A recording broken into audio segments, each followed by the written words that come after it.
Hello, and welcome to another episode of Outlier Academy, a show about the misfits, rebels, and idealists shaping our world, and the ideas, influences, and lessons that propelled them to the top of their game.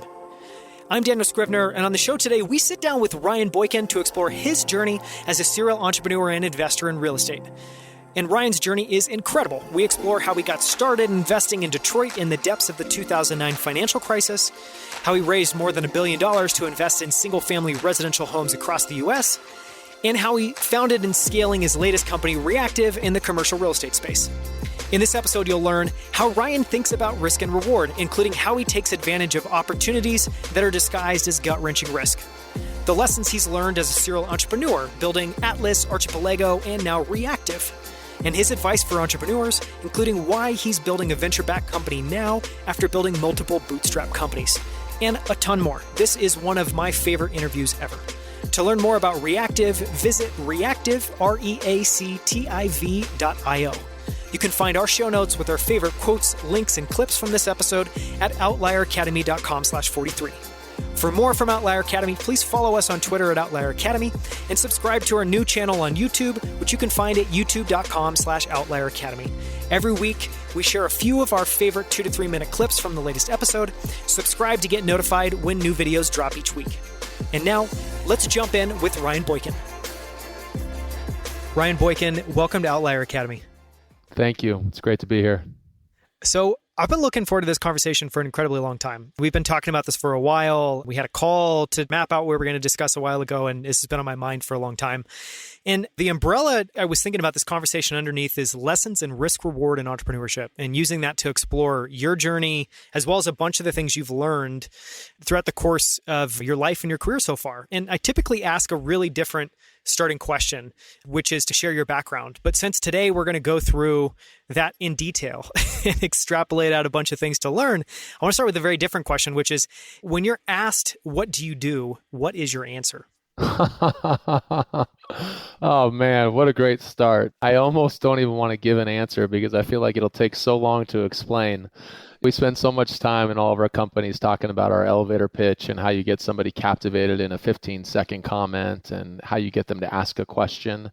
And I got to really learn to practice what I preach. What I do is I start businesses, and they've ranged across many different fields and industries. And I think that if you map these different businesses on a piece of paper, you'd say, what does this one have to do with this one? Or this one have to do with this one? And really, when I look at it, I start businesses that do two things, I hope. The first one is I think that business is the best vehicle that our world knows to utilize to solve big problems. And it's my greatest motivation is to use business to solve problems. And then I think that when you retrench on capitalism and the marketplace that we participate in, I try to identify businesses wherein the cards are weighted in my favor so that I have a chance for success. One of my oldest mentors said to me 15 years ago, every new business that you ever start requires a miracle to have success. And I could just not agree with that anymore. It is just so tough. And he also said, make sure you never start a business that requires 2 miracles. If you have a 2 miracle deal, just kill it on day 1. And that's sort of to say that you have to start businesses with an eye towards what they will become, but also an eye towards some of the risk associated with it. And a 2 miracle deal requires way too much risk, and you got to walk away from those before you start them. It's fascinating. That first part of your answer, I would love to explore a little bit more because I've thought about that many times. And I think that I agree with you. I think that businesses are an incredible tool to solve some of the biggest problems we face. I also think that's really controversial. And we live in a time where a lot of people would push back on that. Why do you think that's the case? And why do you think other tools just aren't able to achieve the same impact or same effect? You know, sadly, we're living in a moment, no matter what you say, it can be controversial to somebody. And I think even before I answer your question, I just want to lean into this moment of saying that when I choose to perceive the world as tough, the world reflects itself to me as tough. And when I choose to perceive the world as beautiful and positive, I realize that I am surrounded by positivity in every little corner of my life, and that is my human experience. And I choose to participate in that field a little bit more. So that's a commentary that's less about the business and more about how we see the world. My commentary about business being the best vehicle through which we can solve problems and actually ultimately change the world really just comes down to our world is governed by business. It's governed by capitalism. It's governed by the flow of our economy. And if I'm able to do something that can make money and at the same time serve every single stakeholder that touches it, and at the same time do something good for the planet, do something good for our environment, then everybody else is going to see that. And because I have a little success on it in this little measured way that we call money and profitability, the whole world will copy it.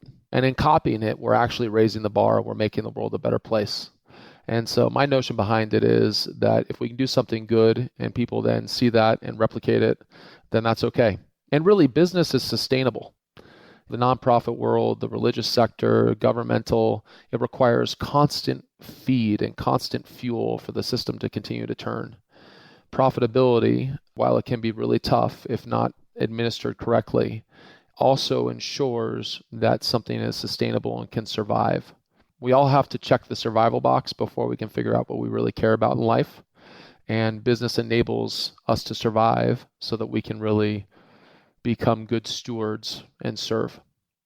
I love that definition. I could listen to you expand on that for another 30 plus minutes. And I think that's the right definition of business, the one that you defined there, where it's not only about ideally being sustainable, which means being profitable. That's the only way you're sustainable. But it also means serving all the stakeholders in that business. And I think that if that was the common definition that most people pursued, most people thought about as business, that maybe business would be perceived better. But I think a lot of people perceive it as extortionist or I don't know. If you've been able to achieve success, you've done something wrong. And I don't think that's the case at all. The other thing I like about business too is, business is inherently about skin in the game. You have to take risk in order to launch something. You have to put capital at work in order to grow a business.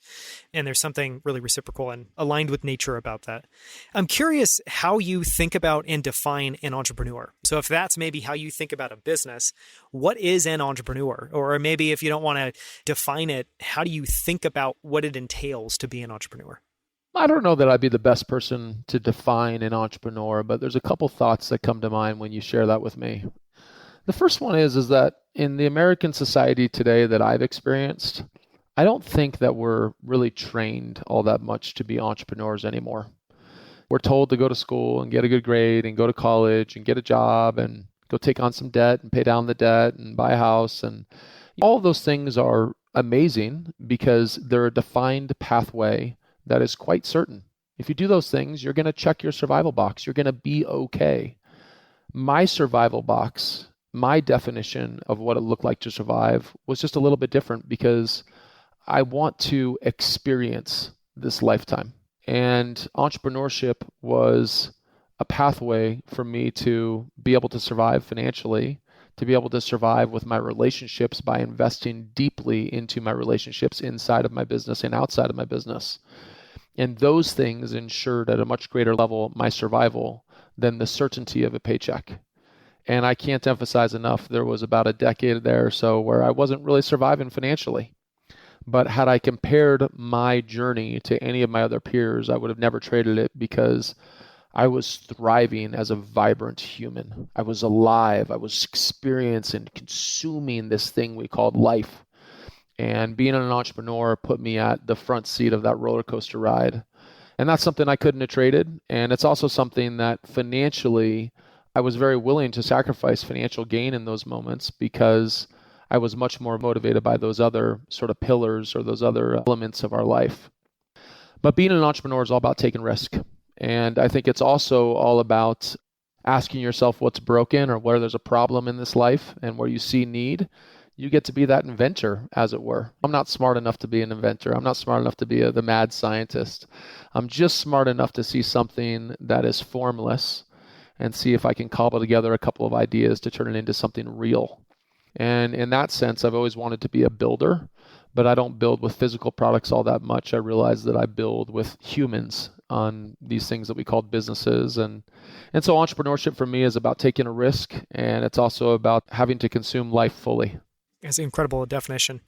I'd love to go back and walk through your journey. And there's a lot to explore there. You started out in distressed assets. We'll talk about that. You then moved into operating companies, and now you're building a technology business, which is much more venture capital. And so you've gone through this really interesting progression.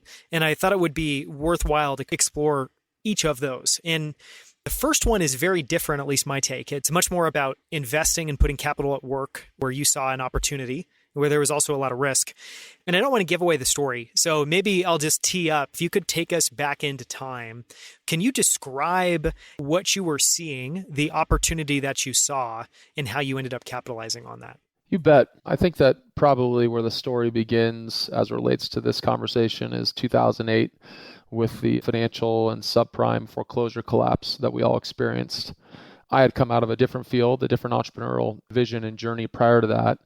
And it's never bad to realize where you got lucky. I had sold my prior business just prior to Lehman's collapse a few months before that in early 2008.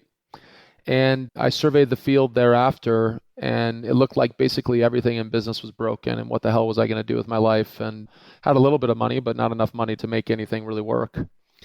And the one thing that occurred to me was real estate was on sale. And we've all heard the adage, real estate is the only thing that goes on sale that people don't buy. And somewhere along that, I said, it probably makes sense when I can buy this physical product, probably cost $100 to build or $100,000 to build, pick a number, and I can buy it for $25,000. How often can you buy something that costs 25% of its cost to build? Those moments in time, I think, are quite rare. And what's difficult is if you listened to the noise, then you only saw the world as being negative. If you really listened to the media and the noise, everything was falling apart and it was a collapse and it was the end of the system. But if you stepped back and you surveyed your own experience, and I was really fortunate somehow to be able to step back and say, gosh, my experience is people still want to go to work.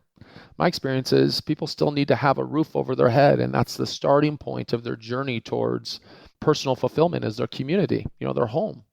And so I gathered a little bit of my own money, and I raised some money for some other people, and we started buying real estate at foreclosure sale, and we bought thousands of properties of real estate, starting with single family. And this is the most humble beginnings ever, Daniel.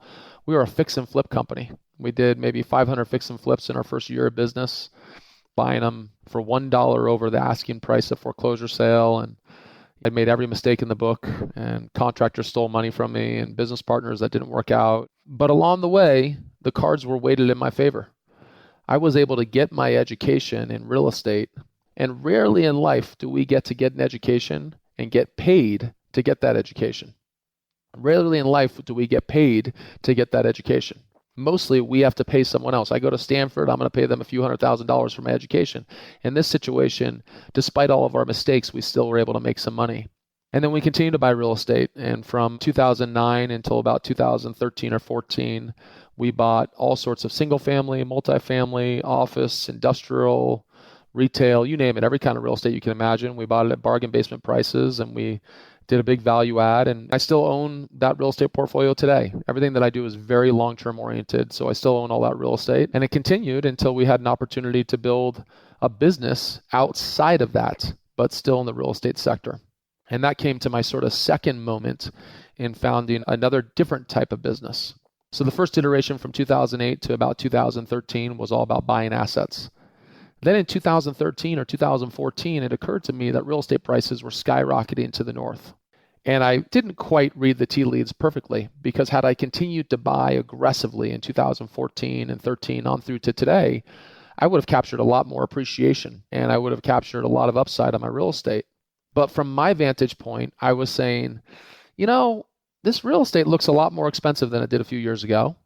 And maybe it costs $200 a foot to build this real estate, and now I can only buy it for $180. Or maybe I have to pay more than the actual construction cost. And so I started to say, I think that I can still make some more money buying real estate, but I think that I'm also not reducing my risk. I think the cards aren't weighted in my favor as much. And I had this other occurrence or sort of thought process, which was, I'm also not that motivated by just making money. And if I just wanted to make money in my life, which I enjoy doing, and it is a motivator for me, then I would keep on building this great real estate portfolio and just playing that game. Instead, I wanted to start to solve some problems. And for my personal journey, I realized that as in so much as I had checked my own survival box in my life, that just reduced the amount of motivation I found in just making more money. And instead, my motivations came to solving problems. And my other main motivation in life is really developing very deep, meaningful relationships in my life. So then I asked myself, what's a problem that I can solve? And the one problem that I lighted upon was this difficulty that I think many people have of how they're going to retire one day.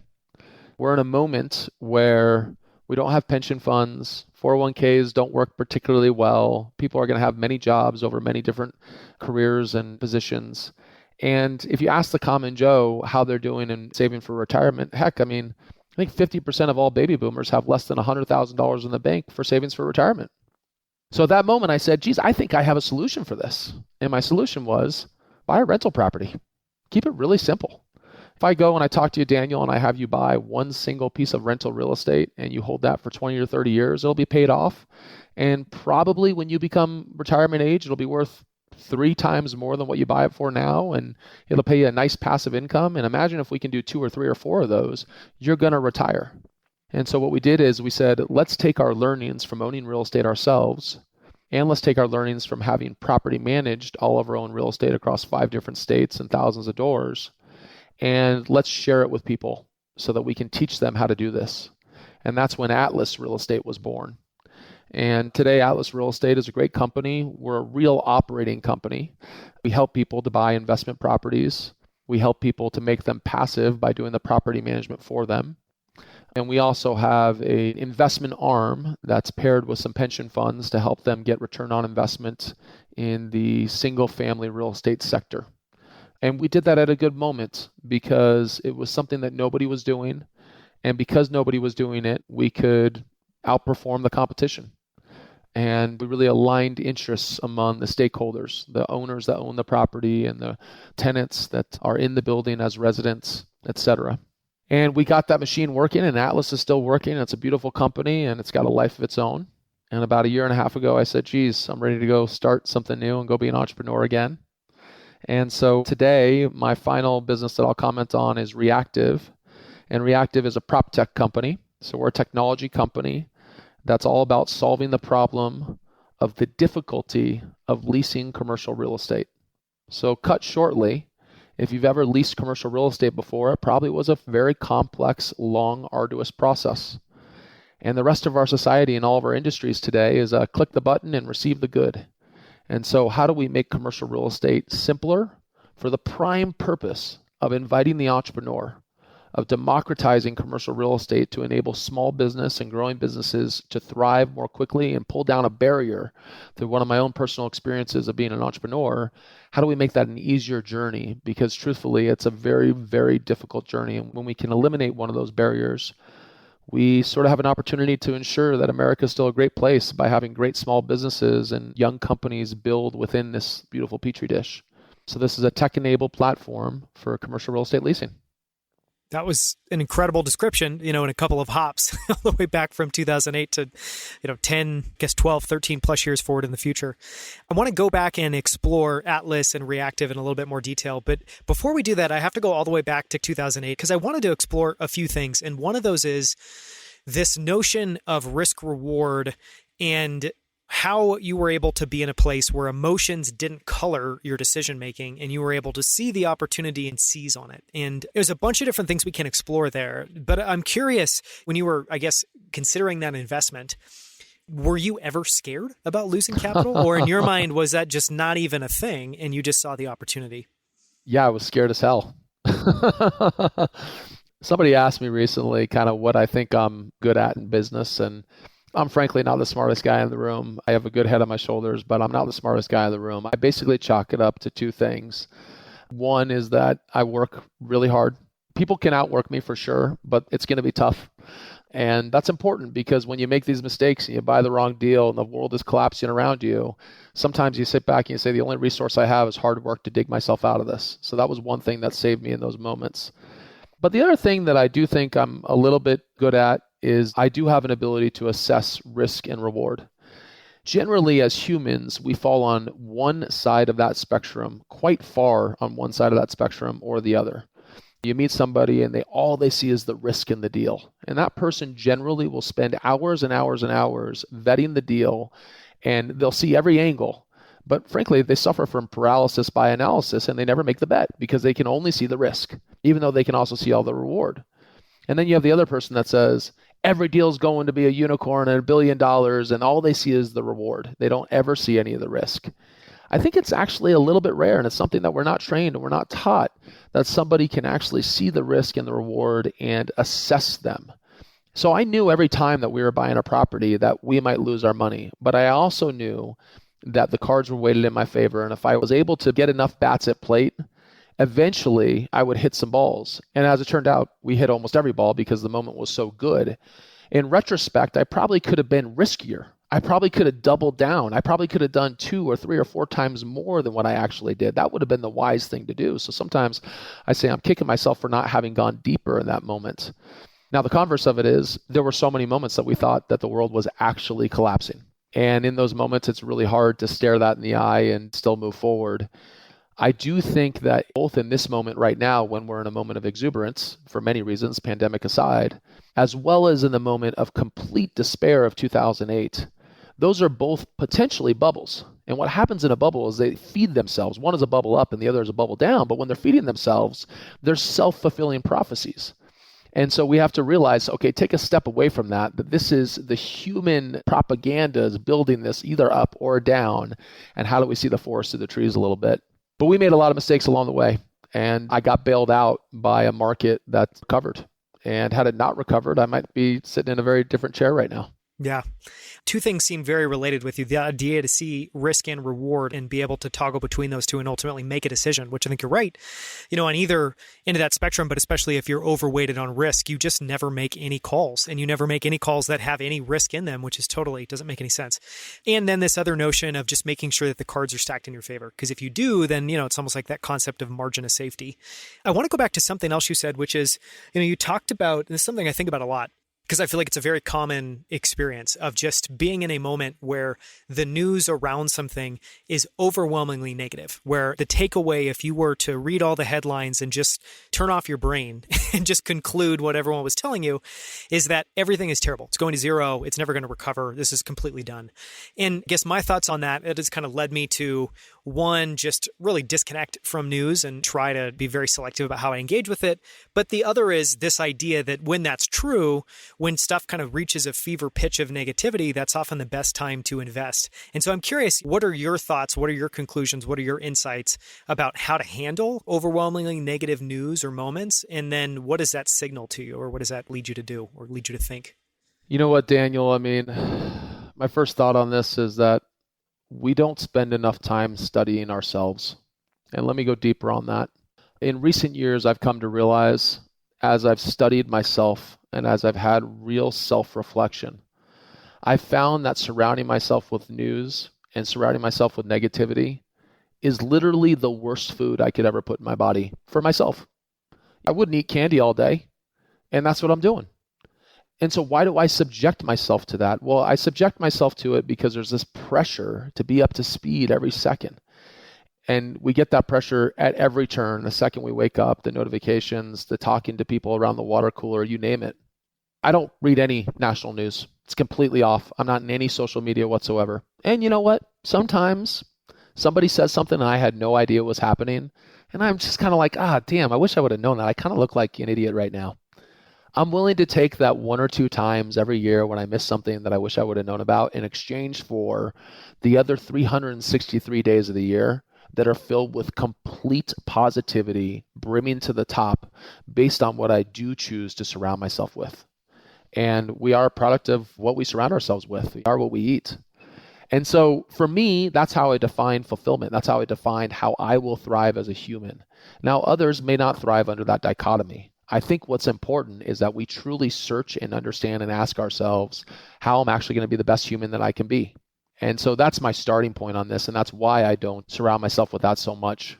I think that sometimes when you're about to make a bet, just to make it simple, when I make a bet, that's starting a new business. And it's a giant bet for me. I'll invest a ton of my own money into it. I'm going to ask other people I know potentially to invest in it with me, and I have tons of reputational risk on that. And I'll tell you, I've never lost more sleep in my life knowing that I might lose somebody else's money. Losing my own money, I almost am like, that's going to happen. I can confront that brutal fact. Losing somebody else's, that is some stress for me. And then on top of that, when I make a bet, I'm going to spend minimum 5 years of my life on this bet. We have one commodity in our life, and it's our time. So in those moments when I'm about to engage on something and I'm truly, truly assessing risk and reward, I'm spending a lot of time researching and going down the vortex and speaking to people and trying to peel back the layers, the initial layer that's covered in social media and all the things that we see on the surface, and try to get deeper to see what the actual experience is, so that I hope that I'm coming to conclusion points that can help direct me. In those seminal moments, I'm definitely going deeper to make sure that my conclusion point is accurate. And I think in the other moments, I try to turn down the noise a little bit. Yeah, I think that's super interesting. It makes a lot of sense. And I love that with all these points, you continue to bubble it up to some sort of meta idea, which is much more powerful than just engaging or framing it as news versus no news or negativity versus no negativity. I want to ask one more question. And anyone that's had quite a bit of success and a number of instances at bat has plenty of hindsight 2020 moments where they kick themselves in the butt, because that's part of life. You're never going to understand or take all of the turns you quote unquote should have taken. You made a comment talking about you started investing 2008, 2009. You saw prices zooming up in 2013, 2014, and you could have gone much further. And that's something that I've thought about. I know anyone that's an investor struggles with is like, I guess to bubble that up, the idea would be, say there was a crash, you got in at the crash, now things are starting to accelerate up. Do you push it? Do you continue to keep investing? And so the question I wanted to ask you there was, you said that you could have doubled down, but you didn't. So clearly there's an observation there. When you're heart to heart, like, what is your takeaway? Do you think that you made the exact right decision in the time? Do you think that you should have been investing all the way until the moment where the market cycle turns over? Has that changed any of how you approach that? I think that when I reflect back on that time period, what I was asking myself is, what type of company do we want to be? Is my opus going to be that I'm a real estate company and I'm going to figure out how to be a real estate company at all times, up market, down market, sideways, you name it, and that we're going to be a real estate company that's a developer. We're going to be a real estate company that is a true long-term passive cash flow core offering. We're going to have a fund or fund of funds. If that would have been my long-term vision as the thing that I wanted to do in life, then sure, I could look back at that moment and say I had all the tools at my disposal like nobody else in their business ever has, with an IRR that is irreplicable. But that's not what motivates me. And frankly, I still am doing that because we have businesses that are ongoing, that are living. These businesses are way bigger than I am, way bigger. And that was my goal, was to create something that was bigger than me. And that something had to be good for you, good for me, and good for everything.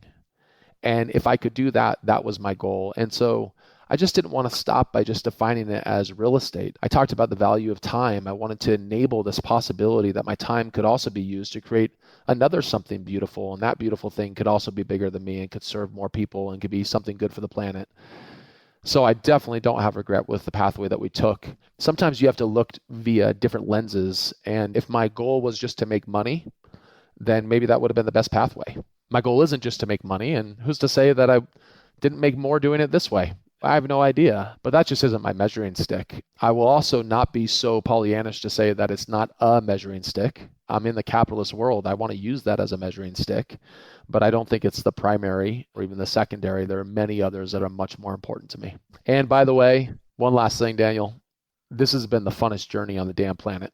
To say that I would have done something different, the days that I was beat down, crying my eyes out on the floor, couldn't pay the mortgage, I wouldn't trade them. I want to live. I want to experience. I want to eat this terrible, hard challenge and then get up from it and say, we made it through another battle. That's who I am. It's much more about the progression and the evolution rather than just optimization. And I think that that's super interesting. For you, it's like you're okay to stop pursuing a certain opportunity to pursue a new one. Take that leap of faith. I think this speaks to a lot of things because I know people who could be plenty successful in 5 different fields, but they stay in one field because it's like, here it is, I've got it, I can't give it up, I don't want to lose it. And it's this very fear-based mentality. Is that kind of how you think about that? And so that enables you to be really comfortable taking that leap to the next thing?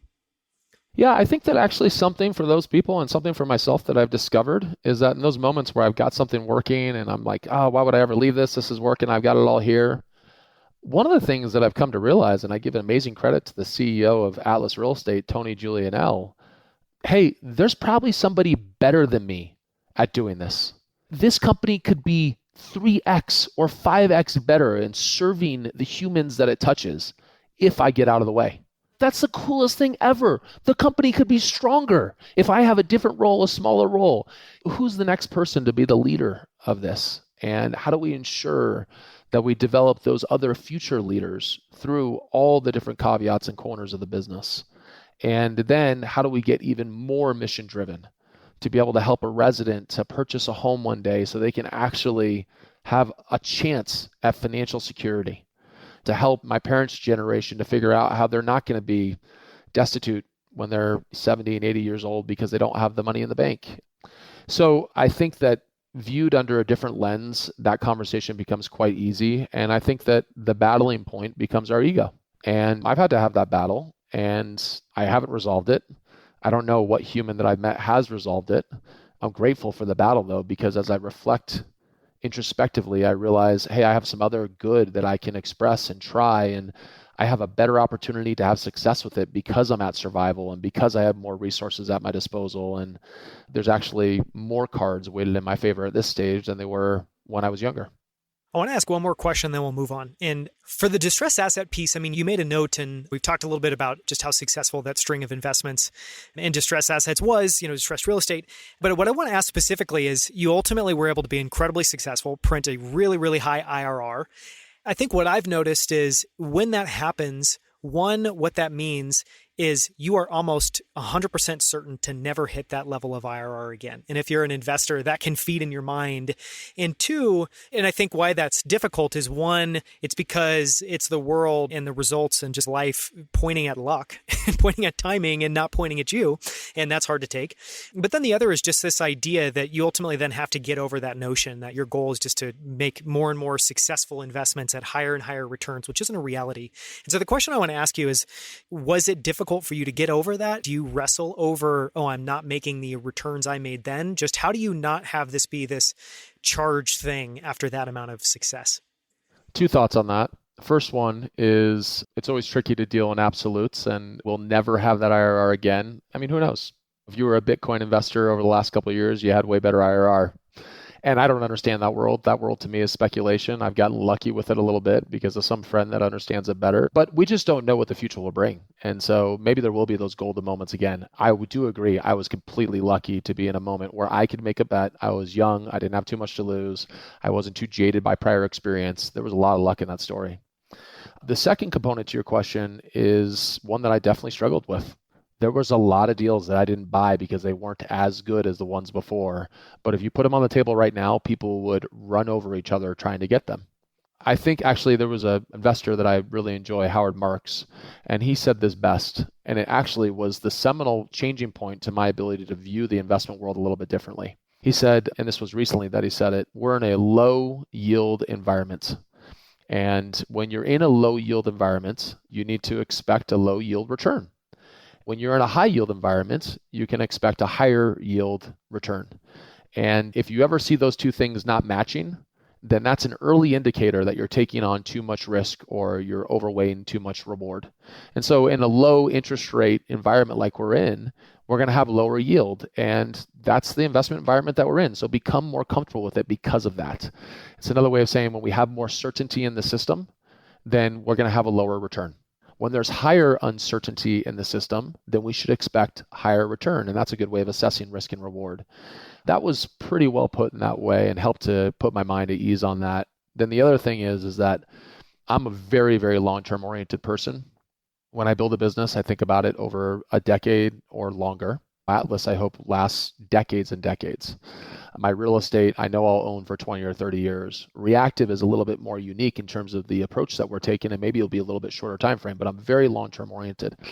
Well, if you're long-term oriented and you sit back and you just get a 10% IRR every year for 10 or 15 or 20 years, forget about it. It's a ton of money. People get so IRR focused, and because you're so IRR focused, you get these giant IRRs, but then your money sits on the sideline for a period of time as well, and you have to take more risk to do it. Well, if I'm getting a very low risk, 10, 12, 15% IRR, that is an irreplicable return in many respects, and I can do it for a decade. That's very achievable, even today in real estate. Part of that is because we're in a low interest rate environment on the debt that you can procure.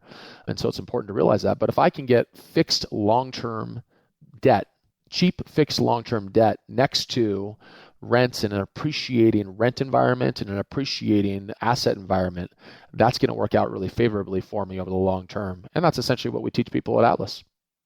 I want to continue on and compare and contrast your experiences and try to pull out secrets, insights, interesting things. And one thing you've touched on a number of times is just being long-term oriented. And I know from your track record, I know from talking with you that seems to be something that's like very deeply rooted in your value system. And that's something that I think is very peculiar because I know almost no one that doesn't say they're long-term oriented, but 99.9% of those people, when you actually compare their actions to their words, they're not at all long-term oriented. And examples of that are someone says they're building a business, they want to have it for 10 years, 2 years later, they are out of it or they flip it or they sell it. It's not necessarily a good or bad question, but I do think there's something. I pride myself on being long-term oriented. I really try to do that. It's important to me for a number of reasons. So I would just love to dig in. Why is that so important to you? And was there a defining moment, a defining story, a defining figure in your life that helped plant that there? I'm not sure if there was a defining figure in my life, but there have been defining moments. I think that sometimes people talk about being long-term and then they end up being shorter term. A lot of money is dangled in front of them in many of those instances. And you've just been through this champion's walk of fire for 5 or 10 years of building a business. And for anybody that hasn't built a business before, hopefully they can hear this and they can hear it's really damn difficult. And for anybody that has built it, I think they would corroborate it was way harder than they thought it was. So you get tired, okay? You just get to a point where you're like, wow, this is a culmination event. And then your mind gravitates to some of these short-term pleasures. It would be great if I was sitting on the beach in Nicaragua with my wife and drinking a squishy drink and surfing every day. That's where your mind gravitates towards. And as it should, because that's the dopamine. It's all the great things that we feel when we get to have that relaxing moment. And I've had those moments where I said, wow, I can take a deep breath here. I think what's fascinating is that when I've had those moments, I've realized that it's been really fun to get away and have the monetization moment and get away from everything and just relax. But that as I study myself, this is a self-reflection point, okay? As I study myself, while I'll have the fun of doing that little thing right now and the getaway, it isn't the fulfillment. For me, I am fulfilled as a human through an incredibly purposeful, mission-driven existence by serving other people. And this is my modicum. This is my vehicle. I mean, I'm not smart enough for my vehicle to be through science or through politics or any of that kind of stuff. I'm only smart enough to do it through business. If this is my vehicle, then I want to capture it. And a lot of times, even today, I say, why am I subjecting myself to this fire again? This is so hard. And the reason is because I crave the fulfillment. And that fulfillment comes over the very long term. And it's even more fulfilling for me when I realize that it doesn't have an end point. I'm not going to say that I'll never sell my business or businesses, or I'll never sell my real estate, or you name it. That would be absolute. And I think that's making a decision in a vacuum. But I will say that my goal set is to create a great place through which humans can thrive and through which we can serve the planet in my businesses. And as long as we're doing that and we're still sustainable, meaning that we have a profit, then my great proclivity is to continue to build for the long term because it's fulfilling for me and it's fulfilling for the people it touches. And I believe in the ripple effect that can be on the world. And so that just comes through my own self-reflection. I don't know if that holds for many other people, but I look at some people that have been on the journey for long periods of time and mentors that I've had. Steve Demos, who started White Wave Foods and eventually sold it to Hain. And, he ran it for 17 or 20 or 25 years or something like that. And he never made a buck. And along the way, he finally got to the end and it made sense to get to the end. But he built something that stood the test of time and that was a beautiful business. And it was formative to me in my early days. So maybe that's a figure that was a part of that story. Yeah, it's super interesting. I mean, where my mind goes is thinking about infinite games versus finite games, and even something like working out, where I think for a lot of people, they're like, I want a certain body, but how does working out work? You kind of get that body through exerting a bunch of effort. You don't keep it. You don't just walk away. It's about this discipline and the practice and enjoying and becoming a better person and doing good through that work itself, which I think is really interesting. I want to explore, you talked about a wonderful quote of making sure that you don't launch a business that needs more than one miracle. How has that, I would love to try to make that a little bit more tangible. And maybe there's an example as you thought about founding and launching Atlas and REACTIV, maybe it was more a conversation with someone that is getting ready to found a business. How have you taken, or how would you take that advice and put it into practice? Like, when do you know that something is not going to require multiple miracles? How do you try to make that tangible? Tangibly, that might be a tough one. I think that when you say that starting a business and having success of the business is a miracle upon itself, in and of itself, then you're already starting with one miracle. And that's even for a proven industry. The businesses that I've done, some of them have been very proven. I mean, buying real estate and holding it, that's pretty proven. The miracle that we took on in that moment was we were buying it at a moment when everybody thought the world was over.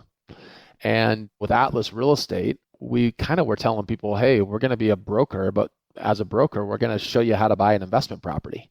And we're going to be a property manager. And the only thing that's different about us is we own a lot of real estate ourselves. So we'll probably be better as a property manager than the other crew. But you have all these, the miracle in it is, can you compete with all these other businesses out there that are amazing? A lot of times I've looked at venture capital style deals and I've said, those are two miracle deals. I can't do that. And sometimes it's, okay, you're going to have to build the business and hire the people and sell in the market and compete with everybody else. But you also have to frankly tell somebody that your product even exists. Like, I don't need to train somebody in real estate that real estate exists. They already know. So I've already won on awareness. Then the only thing that I need to train them on or sell them on is that my features and products and services are better than everybody else. I've already done 80 or 90% of the sale the day I meet them because they already know they should own real estate. And so you think about some of the new businesses that are there that are on the bleeding edge instead of the cutting edge. A lot of those are two miracle deals because the timing associated with getting that product out to marketplace is just prohibitively difficult. Or you need to have copious amounts of money to be able to hang in there until the timing is right.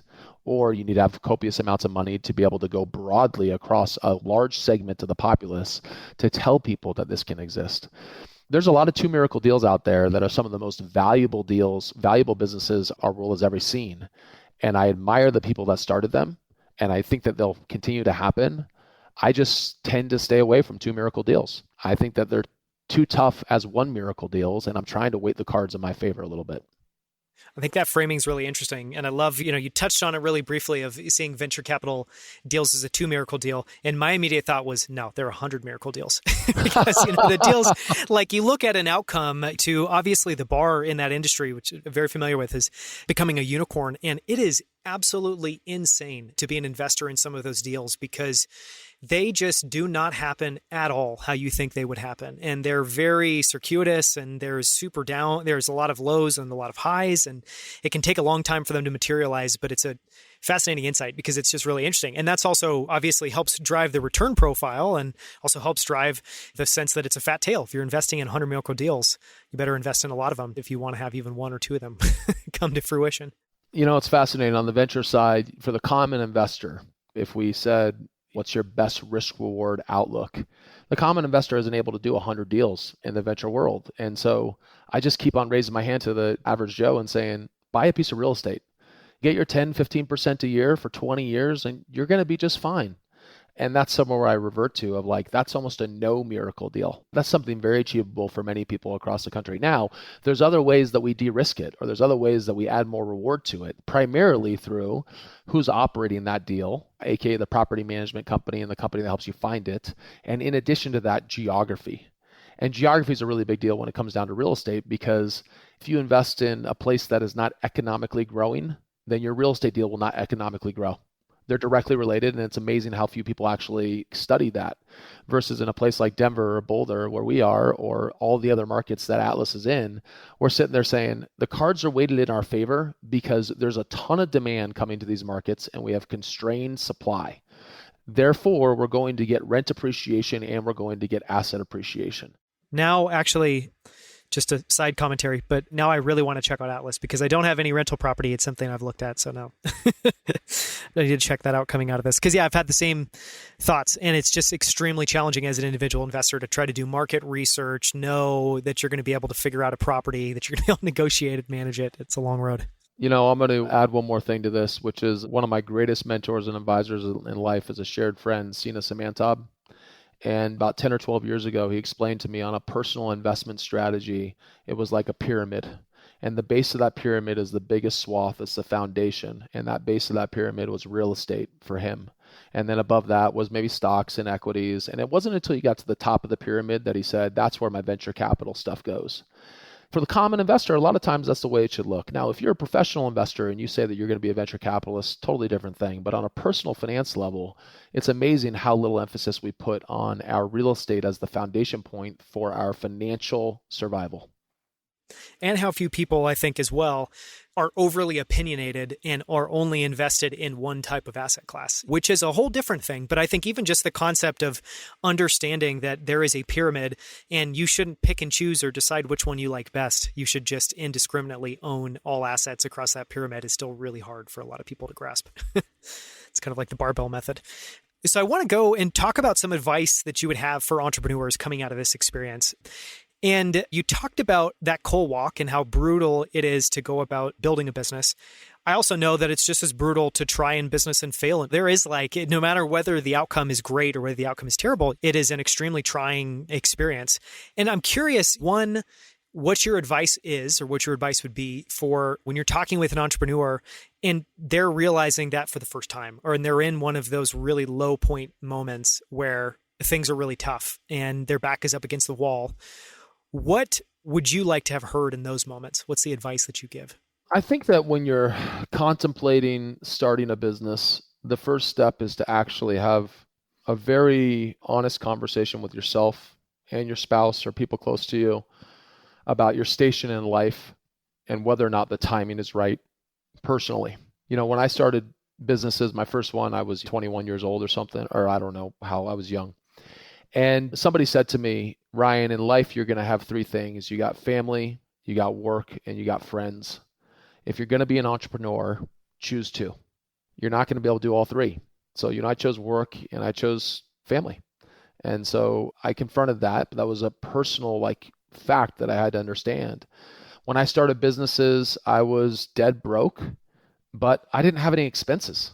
I didn't have a wife and kids, and I shared a room for $300 a month, and that was the case for a long time. So I think that assessing where you are and what is required for you to be a healthy, happy human is sort of important when deciding I'm going to make the biggest bet of my life. And sometimes that step is overlooked, the sort of timing step. You usually have a better chance at things younger because you have less responsibility, both financially and otherwise. So that's maybe something to consider. Then the second thing that I would think about is we don't do a good job of training people that it's okay to fail. And the biggest thing that you're going to lose if you start a business, by far the biggest thing, is your time. And then you ask yourself, okay, I lost that time. And really it's about shifting your mental mind frame to go from I lost that time to I got an amazing experience or challenge that shaped me as a human. And for me, that's always been my metric.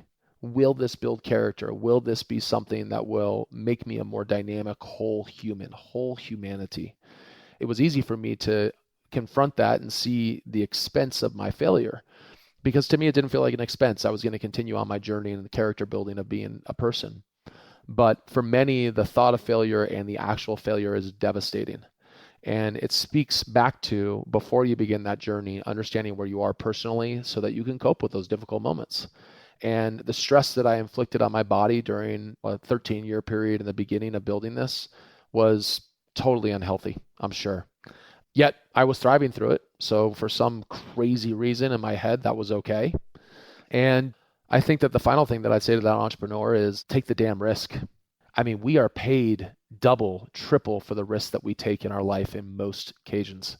Assess it for sure, but even if you're not totally certain, take the risk. We need more risk takers, more now than ever, in my opinion. And I have been so incredibly rewarded financially and otherwise for the risks I've taken. Amen. That's incredible advice. I want to switch to the next phase of that question, which is you talked about when you first started out, just like with anything, obviously, you have no idea how to balance your ambition and staying sane. And there are plenty of people I know that it just takes you a long time. I feel like I'm still learning that. I'm in the middle of my 30s. I'm still trying to figure out how the hell to balance ambition with all the other things in life. And I know that that's something that every entrepreneur has to grapple with and can be a really tough topic. So I'm curious, how has that changed for you over time? You talked about those first 13 years you were thriving, but also probably weren't taking the best care of yourself. What do you do differently now? And what would be your advice for how to balance those things? I don't do anything differently. You know what? Actually, I probably fit on a different spectrum than many on this, or a different side of this question. I'm not a big believer in balance, and I'm sure people would cringe at me saying that. I often reflect that I'm either a 0 or a 1. I'm like a computer code. If I'm on, I only got one gear. It's all the way. If I'm off, it's all the way off. But what I realize actually is I can be on all things. I consume and am with my family voraciously. I do the same with my business. I always, every single time without fail, I am at home by 6 o'clock. I eat dinner with my family. I spend time with my son. I will not sacrifice that. And the converse of that is that I'm charged up to go to work. Now, I've made work fun for myself because I don't have as many fun outlets. I work with people that I love. I mean, people say not to work with friends. I've had more success working with friends than any person I've ever met. I mean, I absolutely love it. And I laugh a lot at work. And we have stress relievers all around our environment at all the time for those moments. But I'm kind of like, if I love something, why would I do less of it? I also have confronted that there's just a lot of things I just say completely no to. I don't try to dip my toe in the water. I just say I can't do that. So I have a hard no button on a lot of things because I know how heavy my yes button is. I love that. The question I was trying to ask there is, so there's the whole notion of balance, but I think totally separately from that, there's realizing that you can't go all out without putting good things in. And those good things in can be time to reflect, can be time to meditate, time with friends and family, can be going in a hot sauna, can be going in cold water. And it seems like you are particularly good at that side. I guess, has that had a substantial change on your performance? And can you talk a little bit about some of the things that you do there? I mean, probably all of the above, and it's had a giant impact on my performance. Probably about 4 years ago, I got really serious about my diet, not so much around my body, but around my mental aptitude and eliminating brain fog and having great clarity. So it's a lot of fasting and the food that I eat. I've only been taking cold showers for probably the last 4 or 5 years, and I live on a lake where we do ice plunges every weekend in the winter. And about a year and a half, 2 years ago, I started meditating about an hour a day, mostly just on weekdays, actually. You know, those things do speak to balance, and I'm very healthy in terms of physical fitness and all that. They may seem as though they're balanced. What's interesting is I'm just asking myself, what do I do that makes me feel the most invigorated and alive? And in that sense, it's all the same looking glass. The other thing on this, Daniel, is I do believe in turning off that regimen, because sometimes there's like such a didactic commitment associated with those things that it can be exhausting. And if it gets to the point of exhausting, then it is no longer sustainable. And I've thought about that with my companies as well. If we all work to the point of exhaustion all the time, I may be able to do that, but that's pretty unusual. We're going to get to exhaustion, and then that's a breaking point. So in my personal life, on those items, on the weekends, I let myself kind of do what I want. I'm going to sleep in a little bit, and I don't meditate on the weekends too much. We meditate as a family every week, but that's a short meditation in comparison to a 1 hour.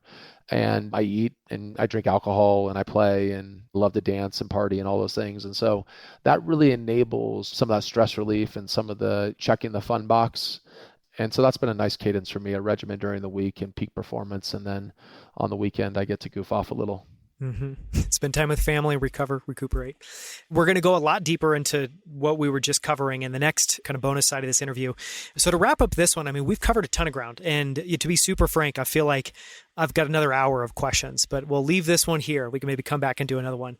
So just to ask one closing question, for anyone listening, the people on this podcast are entrepreneurs. They founded business. They're building a business right now. They're in that pursuit. They're in that arena.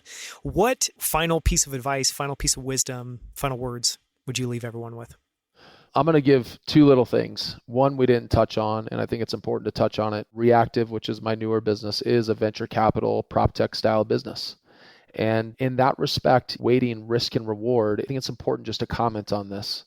At the moment that we're in building a venture capital backed business, the risk is just as high as it's always been. it is very likely that I'll be unsuccessful in this business. That's what the percentages say. However, in the moment that we're in, we've never been so well rewarded if we're able to pull off that giant miracle. And so in the same way, I'm still assessing risk and reward. It's just that I'm putting more emphasis on the reward side. The risk is about the same as it's always been, 0. The risk can't get much lower than 0, but the reward side is what tempers that. And so in this moment, the risk reward assessment just looks a little bit different. And the advice that I would give to somebody embarking on their entrepreneurial journey more than anything else is to do it.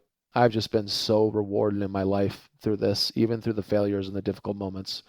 Nike got it right, I guess, when they said just do it, although I wish I could come up with something more inspirational. Although, hey, if you've never read the book by Phil Knight, Shoe Dog, there's an entrepreneur's journey. So in that regard, that is a fun book that speaks to an entrepreneur's journey. It's a fantastic place to end it. It's all about the journey.